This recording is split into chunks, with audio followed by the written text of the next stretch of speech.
पारस और संत में बड़ो अंतरो जान, वह लोहा सोना करे और कर ले आप समान। पारस तो लोहा को सोना बनाता है, पारस लोहा को पारस नहीं बनाता। तो सोना बना देगा, पारस नहीं बनाएगा। लेकिन संत कैसे होते हैं, जो शरण में आ गया समर्पित भाव से उनको अपने समान संत बना देते हैं। तो सनातन गोस्वामी ने उस ब्राह्मण को भी भक्ति के मार्ग पर ले जाकर के संत बना दिए। उनको भी अंदर का वो खजाना मिल गया, जिस खजाना को पा करके व्यक्ति एकदम शांत हो जाता है, आनंद के सागर में गोता लगाता है। मतलब ये है संत की महिमा। संत जो दे सकते दूसरे कोई दे नहीं सकते हैं, कोई नहीं दे सकते तो संत देते हैं। संत संग अपवर कर कामी भव कर पंथ कहे संत कभी कोई श्रुति पुराण संत पंथ अपवर कर। संतों का जो पंथ है वो कहाँ ले जाता है, अपवर यानी मोक्ष में सदा के लिए जन्म मरण से छूट जाएंगे। मुक्ति का मतलब सदा के लिए आनंद में डूब जाना, सदा के लिए ईश्वर के गोद में मोद करना, ये है मोक्ष का मतलब। तो संत ही मुक्ति देते हैं, दूसरे कोई मुक्ति नहीं दे सकते, याद रखो। इसलिए सबसे पहले संत के शरण में जाना चाहिए। जीवन में कल्याण चाहिए और भक्ति की जरूरत नहीं है। प्रथम भगति संतन कर संगा अधुसर्गति मम कथा प्रसंगा। प्रथम भगति संतन कर संगा। अगर इस संत को छोड़ दिए जीवन में कभी शांति नहीं मिलेगी। संत के पास शांति है। संत कर्म को छोड़ के अपूजन भूत बैताल, अपूजन भूत बैताल मुए पर भूते होई, ये कर के हम आजीव अंत को होई है सोई। देव पितर सब झूठ सकल यह मन की भरमना, यही भरम में पड़ा लगा है जीवन मरना। देवी देवा से ही परंपर किन्हों न पावा, भैरव दुर्गा शिव बांध के लड़क पठावा। परंतु अंत घसीटी है चोटी धरी का हाल। असंत चरण को छोड़ के पूजन भूत बैताल, जो संत को छोड़ के दूसरे की भक्ति करता है, दूसरे के पीछे भागता है, अंत में काल उसको घसीटते हुए 84 के चक्कर में घुमाता है। 84 लाख योनि में उसको घुमाता है। जो संत के समय चला गया उसका उद्धार हो गया। तो असल धन संत के शरण में है। सातपुरी हम देखिए, आप सब जगह घूम लीजिए तीर्थों में, वो नहीं मिलेगा जो संत के चरण में मिलेगा। सातपुरी हम देखिए, देखे चारों धाम, देखे चारों धाम सवन में पत्थर पानी, अकर्मण के बस पड़ा मुक्ति की राह भुलानी। चलत चलत फल थके छीन भई अपनी काया, काम क्रोध नहीं मिटा बैठ कर को नहाया। ऊपर डाला धोए मैल त्रिबीच समानी, पत्थर में गया भूल संत का मरम न जानी। पलटू नाहक पचिमुए संतन में है नाम, सातपुरी हम देखिया देखे चारों धाम।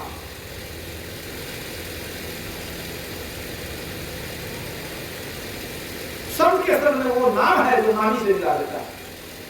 असली पारस पत्थर तो संत देंगे, ज्ञान रूपी पारस देंगे आपको। अति दुर्लभ है तन मानुष को यह पारस ज्ञान विचारिए जी।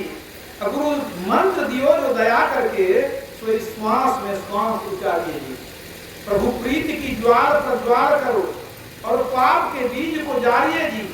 दुख भंजन नाम निरंजन का कबहू मपि भूल विसारिए जी।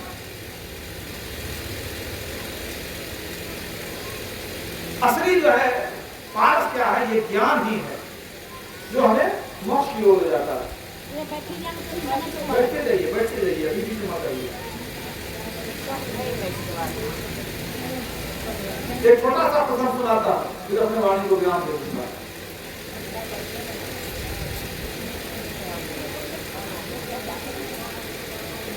एक समय किसी गांव में अकाल पड़ गया, बिल्कुल बारिश नहीं हो रही थी। गांव के लोग बहुत परेशान थे, सब किसान भूखे मरने की नौबत आने लगी। लोगों ने विचार किया आपस में बैठ करके क्या उपाय किया जाए।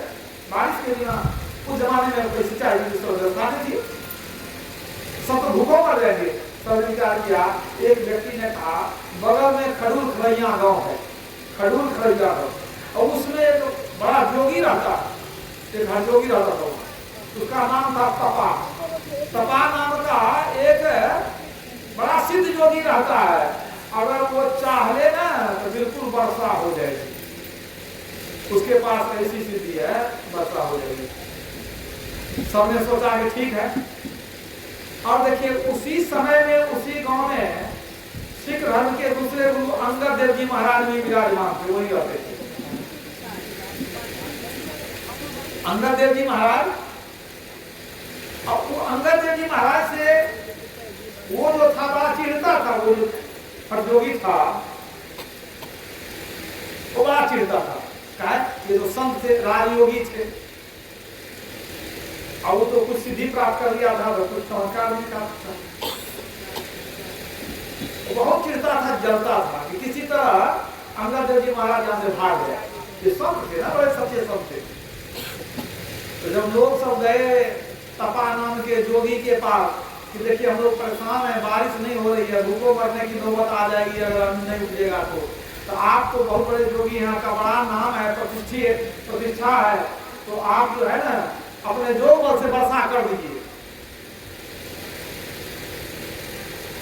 वो क्या किया, कुछ देर तक अपना कुछ मंत्र बुलाया और कहता है क्या कि देखो तुम्हारे गांव में बहुत बड़ा अपशगुन है, इसलिए वर्षा नहीं होती है। का कौन अपशगुन है?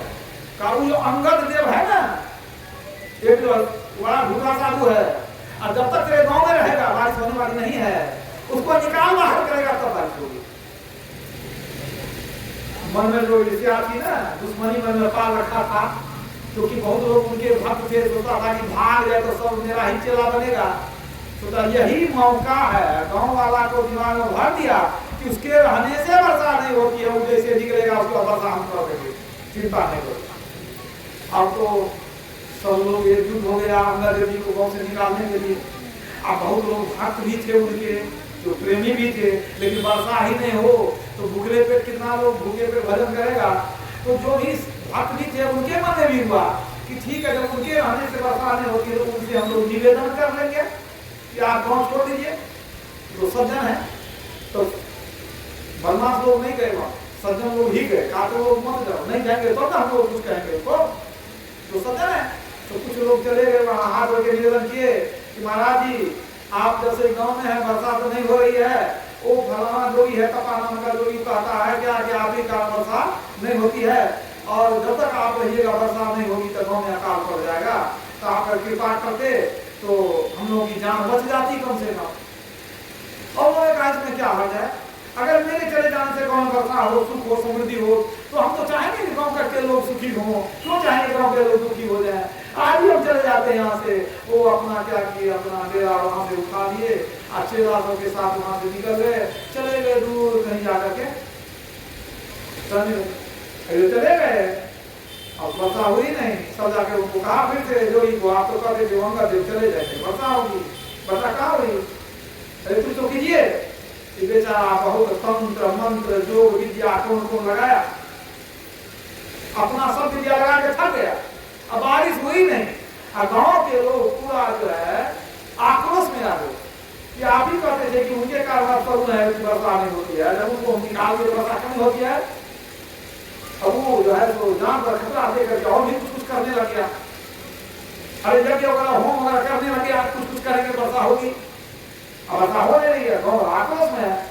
इसी बीच में अंगद देव जी महाराज के शिष्य अमरदास जी, जिनके बारे में आपको सुनाया है कई बार कि पहले हिंगला देवी के भक्त थे, दर्शन करने जाते थे बलूचिस्तान, माता हिंगला भवानी का की पूजा करते थे। बाद में अंगद देव जी महाराज के शिष्य बने थे, उनके समधी भी थे वो। अब वो जब आए गुरु महाराज से भेंट करने के लिए तो पता चला कि यहाँ सब खत्म है, यहाँ भाई उस गाँव से चले गए थे। और उन्होंने लोगों से पूछा गुरु महाराज कहाँ चले गए, गाँव वाला ने जो है सब आकर के उनको कहा कि आप चले जाइए नहीं तो वर्षा नहीं होगी। कहीं कैसे हो गया, तुम जाएंगे तो वर्षा होगी।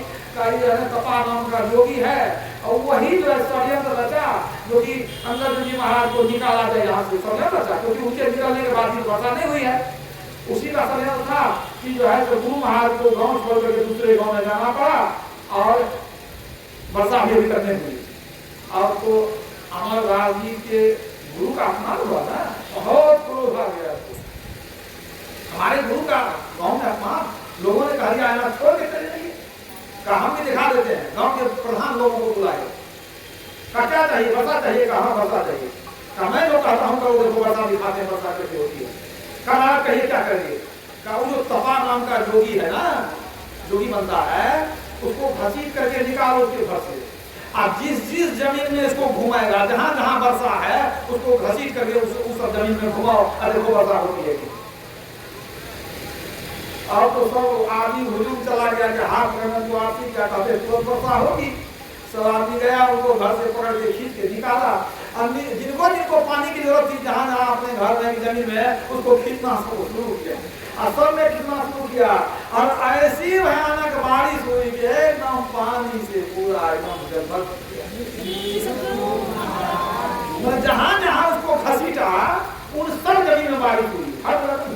और जिसको बारिश ले जाना है अपने खेत में, सब उसको घसीट करके ले जाए। पूरी बारिश गांव में हो गई और जोगी का सब जोग निकल गया, वो जहां लेके वहां से भाग गया। और तब ये आए अपने कुटिया पर गुरु महाराज के पास, और गुरु महाराज को सब पता चल गया, सब पता चल गया। इनको बुला रहे, इनको दुख हुआ, बुलाए जवाहरलाल जी ये आपको नहीं करना चाहिए। साधु संतों को चमत्कार दिखाना, भीड़ इकट्ठा करनी, अरे कोई बुराई करता है तो सह लेना चाहिए।